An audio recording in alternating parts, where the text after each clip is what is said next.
Hello नमस्कार। Hello नमस्कार, आदाब, सलाम, सत श्री अकाल। केम छो, कसे काय केरो हाल है, केना छी यहाँ सब, कैसन वानी, हाउ आर यू, कैसे हैं आप लोग, केमन आछो, मनक्कम, खम्मागनी हुकुम, केमती अच्छंती की खबर। उम्मीद करता हूं कि आप लोग बहुत अच्छे होंगे, स्वस्थ होंगे, दुरुस्त होंगे और आपका समय बहुत मजे में बीत रहा होगा। मित्रों, आज के इस वीडियो में एक विशेष व्यक्ति के कुंडली के बारे में चर्चा करने जा रहा हूं, जिनका फीस आज से 20-25 दिन पहले लगभग जमा हुआ। व्यस्तता के कारण वीडियो नहीं बन पाया। 24 मार्च 1960 का इनका जन्म है, 7:48 सुबह का, मुंबई का। आइए इनके कुंडली के बारे में चर्चा करते हैं। कुंडली आपको सामने लगी हुई दिखाई दे ही रही होगी। बचपन से लेकर के मृत्यु तक क्या होगा, उन सभी विषय के बारे में हम लोग चर्चा करेंगे। सबसे पहले कुंडली देख करके जो देखने वाले लोग होंगे वो समझ गए होंगे कि ये मेष लग्न की कुंडली है और मकर राशि है इनकी जन्म से। प्रथम भाव में कोई भी ग्रह नहीं है, दूसरे भाव में कोई भी ग्रह नहीं है, तीसरे भाव, चौथे भाव, पांचवें भाव में कोई ग्रह नहीं है, छठे भाव में राहु देवता विराजमान है 1 डिग्री पर में, सप्तम भाव में कोई ग्रह नहीं है, अष्टम भाव में कोई ग्रह नहीं है, नवम भाव में गुरु और शनि विराजमान है, जो गुरु यहाँ पर में राजयोग, हंस नामक राजयोग का भी निर्माण कर रहे हैं। दसम भाव में चंद्रमा और मंगल विराजमान है, जो कि मंगल यहाँ पर में उच्च का होकर के रोचक नामक राजयोग का निर्माण कर रहा है। और एकादश भाव में शुक्र और बुध बैठे हुए हैं, द्वादश भाव में सूर्य और केतु बैठे हुए हैं। दो राजयोग कुंडली में हो गया भगवान की कृपा से। चलिए इस पर में चर्चा आरंभ करते हैं। सबसे पहले आप कॉपी और पेन निकाल लो और सबसे पहले ऊपर में लिखो। ये जैसी कुंडली बनी हुई है आप बना लो और आप लिखो लग्न मेष और राशि मकर। आगे लिखो आप जब जन्म हुआ तब से लेकर के 27/9/1963 तक मंगल का समय था। 27/9/1963 से 63 से लेकर के 27/9/1981 तक राहु का समय रहा। 27/9/1981 से 27/9/1997 तक गुरु का समय रहा।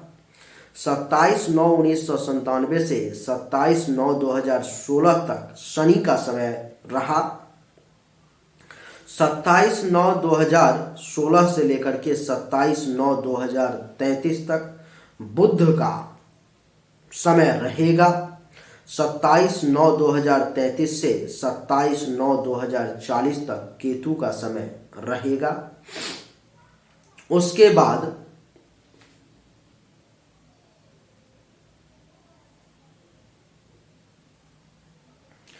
आगे जाने की आवश्यकता अब यहां से नहीं दिखाई दे रही है। अब यहां से आगे कुंडली नहीं बढ़ रही है। चलिए ठीक है, यहीं तक रहेंगे। अब आप पेज पलट दो, आगे लिखो। दूसरा पेज में लिखो आप 27/9/2016 से लेकर के 24 फरवरी 2019 तक बुध के महादशा में बुध की अंतर्दशा। 24 फरवरी 2019 से लेकर के 21 फरवरी 2020 तक बुध के महादशा में केतु की अंतर्दशा। 21 फरवरी 2020 से लेकर के 21 दिसंबर 2022 तक बुध के महादशा में शुक्र की अंतर्दशा। 21 दिसंबर 2022 से लेकर के 27/10/2023 तक बुध के महादशा में सूर्य की अंतर्दशा। 27/10/2023 से लेकर के 27 मार्च 2025 तक बुध के महादशा में चंद्रमा की अंतर्दशा। 27 मार्च 2025 से लेकर के 24 मार्च 2026 तक बुध के महादशा में मंगल की अंतर्दशा। 24 मार्च 2026 से 12/10/2028 तक बुध के महादशा में राहु की अंतर्दशा। 12/10/2028 से लेकर के 18 जनवरी 2031 तक बुध के महादशा में गुरु की अंतर्दशा। 18 जनवरी 2031 से लेकर के 27/9/2033 तक बुध के महादशा में शनि की अंतर्दशा। आगे पेज पलट दो आप, दूसरे पेज में लिखो 27/9/2033 से 24 फरवरी 2034 तक केतु के महादशा में केतु की अंतर्दशा। 24 फरवरी 2034 से 24/4/2035 तक केतु के महादशा में शुक्र की अंतर्दशा। 24 अप्रैल 2035 से लेकर के 30 अगस्त 2035 तक केतु के महादशा में सूर्य की अंतर्दशा। 30 अगस्त 2035 से 30 मार्च 2036 तक केतु के महादशा में चंद्रमा की अंतर्दशा। 30 मार्च 2036 से 27/8/2036 तक केतु में मंगल की अंतर्दशा। 27/8/2036 से 15/9/2037 तक केतु में राहु की अंतर्दशा। 15/9/2035 से 21/8/2038 तक केतु में गुरु की अंतर्दशा। 21/8/2038 से 30/9/2039 तक केतु में शनि की अंतर्दशा। 30/9/2039 से 27/9/2040 तक केतु में बुध की अंतर्दशा। ये जो है सो आपका समय रहा आने वाले जिंदगी का। अब मैं इसी का वर्णन करने वाला हूं कि आपका जिंदगी आखिर कैसा रहने वाला है आगे। बड़े ध्यान से और गौर से समझने की कोशिश करना है आप। सूर्य से ही फलादेश शुरू करेंगे। सूर्य आपके कुंडली के पंचम भाव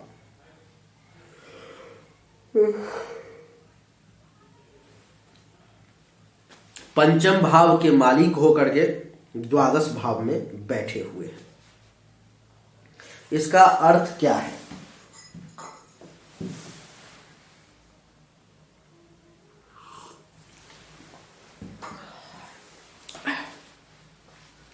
इसका अर्थ यह है कि सूर्य की जब जब महादशा या अंतर्दशा आपके जिंदगी में आएगी तो आपका खर्चा बढ़ जाएगा, धन हानि का योग बन जाएगा, अस्पताल का खर्चा भी कुछ एक्टिवेट हो जाएगा, शैया सुख में कमी आ जाएगी, आंख से संबंधित किसी प्रकार के परेशानी का भी सामना करना पड़ सकता है। भगवान करेंगे तो विदेश यात्रा का भी इस समय में मौका लगेगा। सूर्य की 7वीं दृष्टि 6ठे भाव पर में, तो सूर्य की जब जब अंतर्दशा महादशा आएगी तो दुश्मन परेशान करेगा, चिंता में रहोगे, रोग परेशान करेगा। दुश्मन के साथ साथ जो है सो अगर संभल करके आप नहीं रहे तो कोर्ट कचहरी का चक्कर भी लग सकता है, केस मुकदमा भी परेशान कर सकता है, कुछ कर्ज वगैरह लेने की भी नौबत जो है आ सकती है। पेट से संबंधित किसी प्रकार की परेशानी भी हो सकती है, आपके ऊपर में कलंक भी लग सकता है कोई भी, और शोक और दुख की प्राप्ति का भी योग सूर्यदेव बनाएंगे, क्योंकि सूर्यदेव 10 डिग्री पर में बैठे हुए हैं, बहुत मजबूत अवस्था में है, आपको टेंशन तनाव देने में, परेशान करने में पूर्ण रूप से सक्षम है।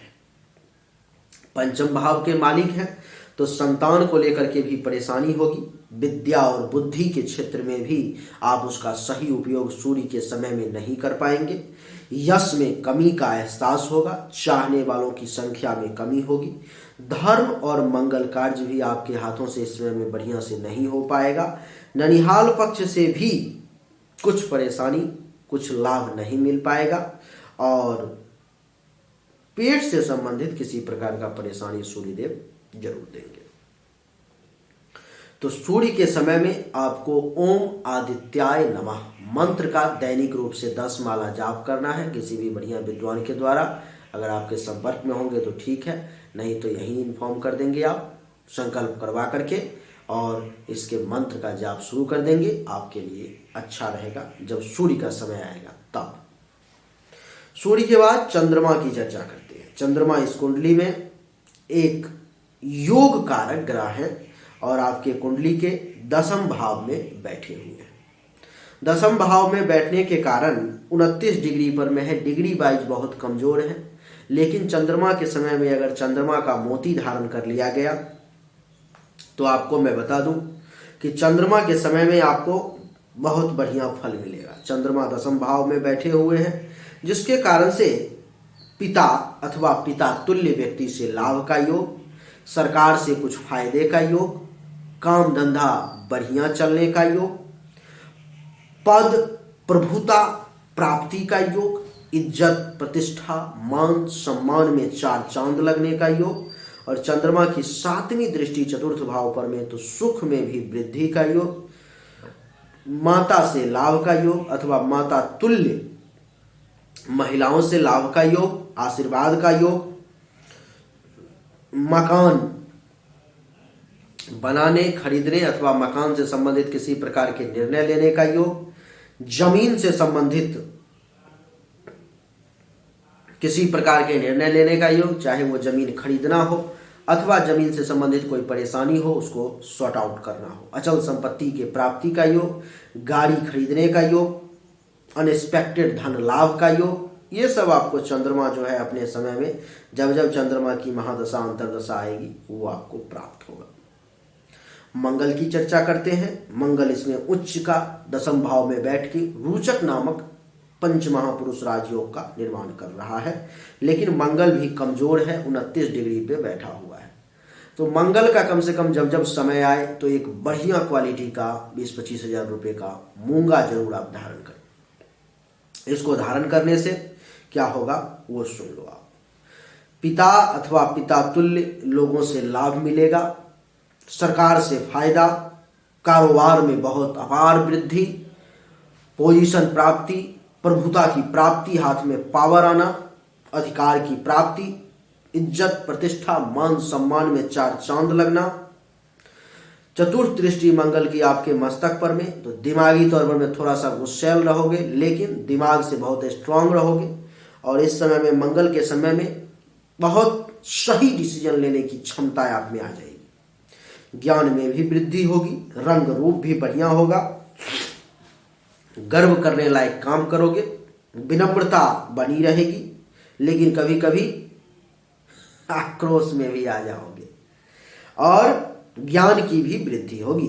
मंगल की 7वीं दृष्टि चतुर्थ भाव पर में, सुख में वृद्धि का योग, माता से लाभ का योग, मकान प्राप्ति का योग, जमीन खरीदने का योग, अचल संपत्ति प्राप्ति का योग, वाहन यानी कि गाड़ी खरीदने का योग, अनएक्सपेक्टेड धन लाभ का योग, और 8वीं दृष्टि पंचम भाव पर में तो पुत्र प्राप्ति का योग, विद्या बुद्धि के क्षेत्र में वृद्धि का योग, यश में वृद्धि का योग, चाहने वालों की संख्या में वृद्धि का योग, धर्म और मंगल कार्य करने का योग, ननिहाल पक्ष से भी कुछ लाभ लेने का योग, और पेट से संबंधित परेशानी को दबाने का योग, ये बनाएंगे मंगल देवता।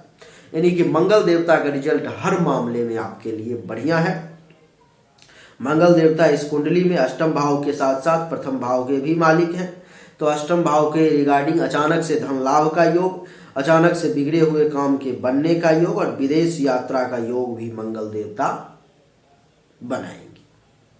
तो मंगल का समय आपके लिए जिंदगी का उत्तम समय रहेगा, और मंगल के समय में अगर आप मूंगा धारण कर लेंगे, चाहे वो महादशा हो अंतरदशा हो, तो आपके लिए बहुत ही बढ़िया रहेगा। अगर आप आजीवन भी मूंगा धारण करके रखते हैं तो वो भी आपके लिए बहुत ही उत्तम रहेगा। बुध की चर्चा करते हैं। बुध आपके कुंडली में 18 डिग्री पर में लाभ के घर में बैठा हुआ है, जो कि बहुत ही बढ़िया है। बुध का जब जब समय आपके जिंदगी में आएगा, लेकिन बुध इस कुंडली में एक मारक ग्रह है, तीसरे और छठे भाव का मालिक होकर के बुध अब आपको परेशान करने वाला ग्रह हो गया। ये 18 डिग्री पर में है, अगर बुध अपना योग कारक रहता तब तो कमाल कर देता, लेकिन ये मारक ग्रह है, जिसके कारण से बुध का जब जब समय जिंदगी में आएगा, अच्छा बुध का गुरु का और शुक्र का एक नेचर होता है, स्वभाव होता है कि खराब स्थिति में भी कुछ ना कुछ जो है आपको बढ़िया लाभ दे देता है। जैसे कि इस कुंडली में बुध है मारक, लेकिन आपको कुछ ना कुछ लाभ जो है, कुछ ना कुछ फायदा जो है दे देगा। अब मैं जो बताने जा रहा हूं वो आपको लाभ और हानि नहीं, बुध का जो एग्जैक्ट फलादेश है वो मैं आपको बताने जा रहा हूं। जैसे कि बुध एकादश भाव में बैठा हुआ है, तो बुध का जब जब समय जिंदगी में आएगा तो इनकम के क्षेत्र में कुछ परेशानी का सामना करना पड़ेगा। जितना ज़्यादा इनकम होना चाहिए वो नहीं हो पाएगा। आय में कुछ कमी का एहसास होगा। उपलब्धि की जो बड़ी बड़ी प्राप्ति होनी चाहिए उसमें भी जो है आपको कुछ कमी का एहसास होगा। मनोकामनाओं की जो पूर्ति होनी चाहिए उसमें कुछ परेशानी के साथ होगी। बड़े भाई बहन सीनियर्स से जो सपोर्ट मिलना चाहिए इतनी आसानी से नहीं मिल पाएगा। पुत्र वधू दामाद का सुख भी आपको बुध के समय में थोड़ा सा कम प्राप्त होगा। बुध की 5वीं दृष्टि तीसरे भाव पर में, जिसके कारण से बुध के समय में छोटे भाई बहन से भी, जूनियर से भी बहुत ज्यादा जो है लाभ आपको लेने में परेशानी का सामना करना पड़ेगा। स्वयं के पराक्रम में भी कुछ कमी देखने को मिलेगी। पेशेंस लेवल, धैर्य भी थोड़ा सा कमजोर हो जाएगा। माँ के लिए भी ये समय अच्छा नहीं है। गुप्त शत्रु, छुपा हुआ दुश्मन आपको परेशान करने की कोशिश करेगा। गले से संबंधित, नाक से संबंधित, श्वसन अंग से संबंधित किसी प्रकार का परेशानी आपको परेशान कर सकता है। बुध की 7वीं दृष्टि जो है सो पंचम भाव पे, तो एक पुत्री प्राप्ति का भी योग आपके कुंडली में बुध बनाता है। लेकिन बुध के समय में संतान से बहुत ज्यादा सुख की अपेक्षा रखना ठीक नहीं है। विद्या और बुद्धि के क्षेत्र में वृद्धि होगी। यश में वृद्धि तो होगी लेकिन बहुत धीरे अथवा कम होगी। चाहने वालों की संख्या बढ़ेगी लेकिन बहुत स्लो। धर्म और मंगल कार्य कम कर पाएंगे और ननिहाल पक्ष से भी लाभ नहीं मिल पाएगा। पेट से संबंधित किसी प्रकार की परेशानी भी आपको परेशान करेगी। बुध इस कुंडली में तीसरे के साथ साथ छठे भाव के भी मालिक हैं, तो बुध के समय में छोटे भाई बहन, जूनियर्स का सपोर्ट आपको कम मिलेगा। दुश्मन भी ज्यादा परेशान करेगा। कुछ चिंता में भी रहोगे। हेल्थ वाइज परेशानी का भी सामना करना पड़ेगा। कुछ आपको भगवान न करे कर्ज वगैरह भी लेना पड़ सकता है। पेट से संबंधित कुछ परेशानी भी आपको परेशान कर सकती है। माथे पर में कोई छोटा मोटा कलंक भी लग सकता है और कुछ मन दुखी भी रहेगा। ये बुध का समय जब जब जिंदगी में आएगा तो आपको इस प्रकार से वो लेकर के चलेगा। और अभी आपके कुंडली में बुध का ही समय चल रहा है, तो इस समय में वो अलग बात है कि बुध, शुक्र और गुरु का ये स्वभाव होता है कुछ न कुछ बढ़िया फल दे देना, तो उसको आप साइड में रख करके चलो। इस समय में आपको चाहिए कि बुध के मंत्र का जो है जाप करवा लिया जाए, अनुष्ठान करवा लिया जाए। 36,000 बुध के मंत्र का जाप और प्लस में उसका 3600 हवन करवाना बहुत बेहतर रहेगा और अभी जरूरी है। और वही आपके लिए जरूरत है कि आप दैनिक रूप से ओम बुंग बुधाय नमः मंत्र का 10 माला सुबह में स्नान करके जाप करें। ओम बुंग बुधाय नमः। बुध का पन्ना आपको जिंदगी में कभी नहीं धारण करना है, नहीं तो आपके लिए वो नुकसानदेह हो जाएगा। गुरु की चर्चा करते हैं। गुरु इस कुंडली में 9वें भाव में त्रिकोण में बैठे हुए हैं, जिसके कारण से हंस नामक राजयोग का निर्माण कर रहे हैं। गुरु का जब जब समय जिंदगी में आएगा ये आपको बढ़िया फल देंगे। जैसे कि गुरु के समय में भाग्य का बहुत सपोर्ट मिलेगा। गुरु की जब जब महादशा अंतरदशा जिंदगी में आएगी तो भाग्य भरोसे अपने आप जो है सो काम होना शुरू हो जाएगा। दिन दोगुना रात चौगुना। धर्म का पालन करेंगे, तीर्थ यात्रा कर पाएंगे, यश में वृद्धि होगी, ससुराल पक्ष से लाभ मिलेगा। सन्यासी, ब्राह्मण, ऋषि, मुनि, संत, महात्मा इन सब का आशीर्वाद भी प्राप्त होगा। और आपको मैं बता दूं कि शिक्षा का स्तर भी बढ़िया रहेगा और ससुराल से भी लाभ मिलेगा। सबसे बड़ी बात कि धर्म कर्म का भी बढ़िया काम कर पाओगे। और पंचम दृष्टि आपके लग्न पर में, मस्तक पर में, तो आपको मैं बता दूं कि मानसिक तौर पर में बड़े मजबूत हो जाओगे आप, बहुत मजबूत। शरीर का रंग रूप भी जो है सो बढ़िया काम करेगा। ज्ञान में भी वृद्धि होगी। बल जो है वो भी आपको एहसास होगा, बल का, बलवान महसूस करोगे। मानसिक तौर पे बहुत स्ट्रांग रहोगे। विवेक में वृद्धि होगी। शील स्वभाव बढ़िया रहेगा। गर्व करने लायक काम करोगे। विनम्रता बनी रहेगी। सातवीं दृष्टि तीसरे भाव पर में, छोटे भाई बहन जूनियर्स का सपोर्ट मिलेगा, खुद के पराक्रम में वृद्धि होगी, पैसेंस लेवल बढ़िया रहेगा, गुप्त शत्रु कुछ नहीं बिगाड़ पाएगा, गला नाक कान श्वसन अंग से संबंधित किसी भी प्रकार का परेशानी वो दब जाएगा। और गुरु की नौवीं दृष्टि पंचम भाव पर में, तो पुत्र प्राप्ति का योग बन गया, संतान को लेकर के चिंता करने की आवश्यकता गुरु के समय में नहीं होगी, विद्या बुद्धि के क्षेत्र में कमाल करोगे, यश में वृद्धि होगी, चाहने वालों की संख्या बढ़ेगी, धर्म और मंगल कार्य में वृद्धि होगी और करोगे वो, ननिहाल पक्ष से भी कुछ लाभ मिलेगा। हृदय छाती के निचले भाग से संबंधित अगर किसी प्रकार का कोई परेशानी है तो वो सब जो है गुरु उसको दूर कर देंगे या दबा देने का प्रयास करेंगे। गुरु के बाद शुक्र की चर्चा करते हैं। शुक्र इस कुंडली में जो है सो एक मारक ग्रह है और एकादश भाव में बैठे हुए हैं, तो शुक्र अच्छा गुरु के लिए अगर एक पीला पुखराज आप धारण कर लो तो आपके लिए बढ़िया रहेगा। शुक्र की चर्चा करते हैं। शुक्र इस कुंडली में एक मारक ग्रह है, वो अलग बात है कि शुक्र का स्वभाव है कुछ आपको बढ़िया रिजल्ट दे दे, लेकिन ये मैं निगेटिव बताने जा रहा हूँ।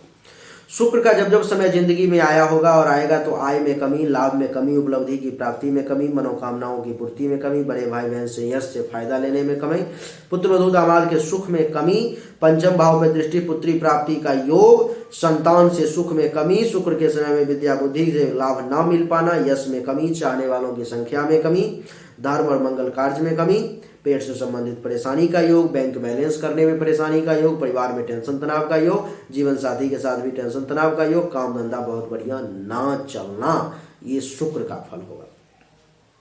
शनि जो है इस कुंडली में एक समग्रह है और शनि बैठे हुए नवम भाव में, तो शनि भी बढ़िया फल देंगे। तो शनि के समय में जो है तो आपको भाग्य नवम भाव में बैठे हुए तो भाग्य का बढ़िया सपोर्ट मिलेगा, ससुराल से फायदा मिलेगा, धर्म कर्म का पालन कर पाओगे, यश में वृद्धि होगी, मान सम्मान में वृद्धि होगी, साधु संत ऋषि महात्मा गुरु आचार्य इन सब का आशीर्वाद प्राप्त होगा। और पांचवी दृष्टि जो है सो शनि की तीसरी दृष्टि जो है सो एकादश भाव पर में, तो शनि के समय में आय में वृद्धि, लाभ में वृद्धि, उपलब्धि की प्राप्ति, मनोकामनाओं की पूर्ति, बड़े भाई बहन सीनियर्स से सपोर्ट, पुत्र वधू दामाद का सुख और में वृद्धि। और शनि की सातवीं दृष्टि तीसरे भाव पर में, छोटे भाई बहन अगर कोई होंगे तो वहां से लाभ, जूनियर्स से फायदा, पराक्रम में वृद्धि, पैसेंस लेवल मजबूत होना, गुप्त शत्रु का नाश होना, गला नाक कान श्वसन अंग से संबंधित किसी भी प्रकार की बीमारी का नाश होना। और शनि की 10वीं दृष्टि 8, 9, 10 छठे भाव पर में, तो दुश्मन के नाश का योग, चिंता के खत्म का योग, रोग नाश का योग, कर्ज के खत्म होने का योग, केस मुकदमा के दूर होने का योग, पेट से संबंधित परेशानी को दूर होने का योग, अपयश मिटने का योग और शोक और दुख के नाश का योग शनिदेव भी बना देंगे। शनि के बाद अब हम राहु की चर्चा करेंगे। राहु इस कुंडली के छठे भाव में बैठे हुए हैं, जिसके कारण से बहुत खतरनाक हो गए। शनि के समय में अगर आप चाहो तो एक नीलम बढ़िया क्वालिटी का धारण कर सकते हो, आपके लिए बहुत अच्छा रहेगा।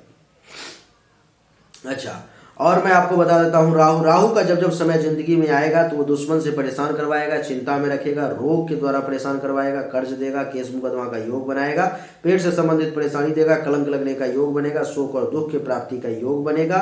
और 1, 2, 3, 4, 5 पंचम दृष्टि राहु के दसम भाव पर में, पिता से दूरी बनाएगा, सरकार से लाभ नहीं लेने देगा, काम धंधा बढ़िया नहीं चलेगा, पद प्रभुता अधिकार प्रतिष्ठा मान सम्मान इसमें कमी आ जाएगी। सप्तम दृष्टि द्वादश भाव पर में, तो खर्चा ज्यादा होगा, धन हानि का योग बनेगा, अस्पताल का खर्चा एक्टिवेट होगा, विदेश से कुछ लाभ का योग बन सकता है, सैया सुख में कमी आएगी। और राहु की 9वीं दृष्टि द्वितीय भाव पर में, धन धान्य संपत्ति जमा करने में परेशानी, परिवार में टेंशन तनाव, वाणी में दोष, तीखे शब्दों का प्रयोग और पड़ोसी से भी टेंशन तनाव का योग बनेगा। राहु के समय में ओम रंग राहवे नमः मंत्र का 10 माला दैनिक रूप से जाप करना पड़ेगा, रुद्राक्ष का माला धारण करना पड़ेगा, तभी जाकर के जो है ये हो पाएगा ठीक। केतु का जब जब समय जिंदगी में आएगा तो खर्चा ज्यादा होगा, धनहानि का योग बनेगा, सैया सुख में कमी आएगी, अस्पताल का खर्चा एक्टिवेट होगा।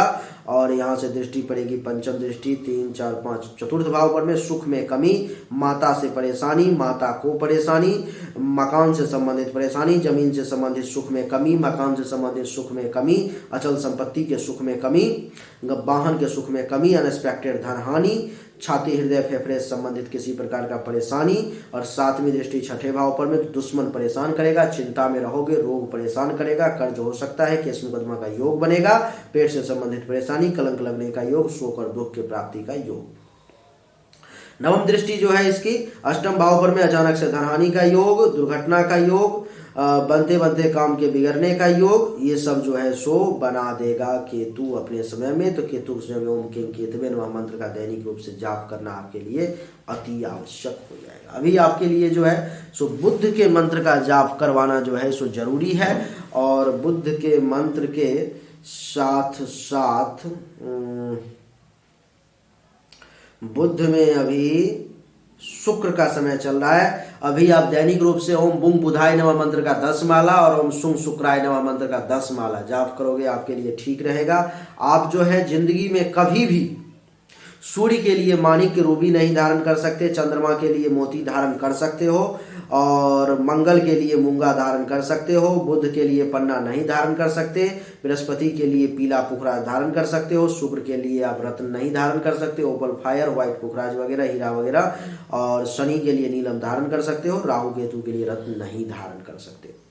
तो ये आपकी कुंडली है। अभी आपके लिए अनिवार्य है कि आप दैनिक रूप से बुध और शुक्र के मंत्र का जाप करो, और बढ़िया विद्वान के द्वारा या तो संकल्प करवा लेना, नहीं तो यहीं पर 1500 रुपया लगेगा, मैं ही आपको यहाँ से करवा दूंगा। संकल्प आप करके पूजा शुरू कर दोगे, भगवान की कृपा से बढ़िया रिजल्ट मिलेगा। अगर सक्षम हो अगर आप 30-40 हज़ार रुपये खर्च करने में, तो आप इसका अनुष्ठान ही करवा लोगे, आपके लिए बढ़िया रहेगा। चलिए, उम्मीद करता हूं कि आपको हमारा वीडियो पसंद आया होगा। अगर पसंद आया तो इस वीडियो को लाइक करें, शेयर करें, चैनल को सब्सक्राइब करके इसके बेल आइकन के बटन को दबा दें। एक बार फिर से आप सभी का बहुत बहुत धन्यवाद। Thank you so much. जय हिंद, वंदे मातरम। बोलिए राधे राधे।